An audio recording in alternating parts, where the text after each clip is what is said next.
आपने कहा कि सर्वे के कारण घर घर में भाई और बहन में दुश्मनी हो गई है, भतीजा और बुआ में दुश्मनी हो गई है। भूमि सर्वे जो पिछले 4-5 वर्षों से चल रहा है, लैंड डिजिटाइजेशन, फिर अब उसको भूमि सर्वे का नाम दिया गया है। बिहार सरकार का राजस्व विभाग धन उगाही का, जनता से धन उगाही का सबसे बड़ा जरिया बन गया है, सबसे बड़ा जरिया बन गया है।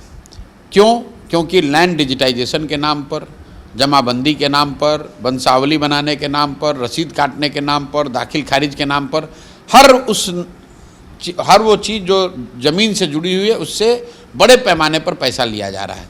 पैसा क्यों लिया जा रहा है? कि भैया भूमि सर्वेक्षण हो रहा है, लोग डर के मारे पैसा दे रहे हैं, लोग विवाद में पड़कर पैसा दे रहे हैं। और आंकड़े आए फरवरी में तो पता चला कि अभी तक सिर्फ 20% ज़मीन ही सर्वे करके डिजिटाइज हुई है। तो इस तरह से तो अगले 20 वर्ष तक होता रहेगा। दूसरे राज्यों ने 2 वर्ष में, 3 वर्ष में टेक्नोलॉजी का इस्तेमाल किया, समाज में वो व्यवस्था बनाई, सरकार दिन रात एक लगी, 2 वर्ष में पूरा डिजिटाइज हो गया। बिहार में ये अनवरत प्रक्रिया है।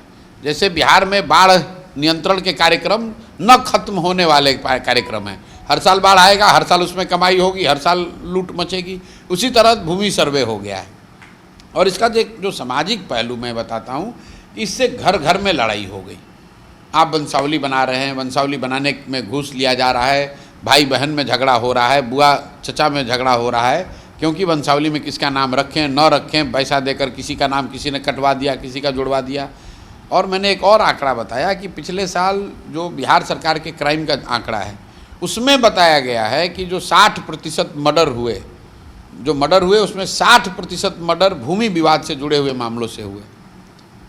तो भूमि सर्वेक्षण इसलिए रुकना चाहिए क्योंकि इसके नाम पर धन उगाही का एक ये जरिया बन गया है। सामाजिक और पारिवारिक स्तर पर विद्वेष फैल रहा है और फ़ायदा कुछ हो नहीं रहा है, उसको काम आप पूरा कर नहीं पा रहे।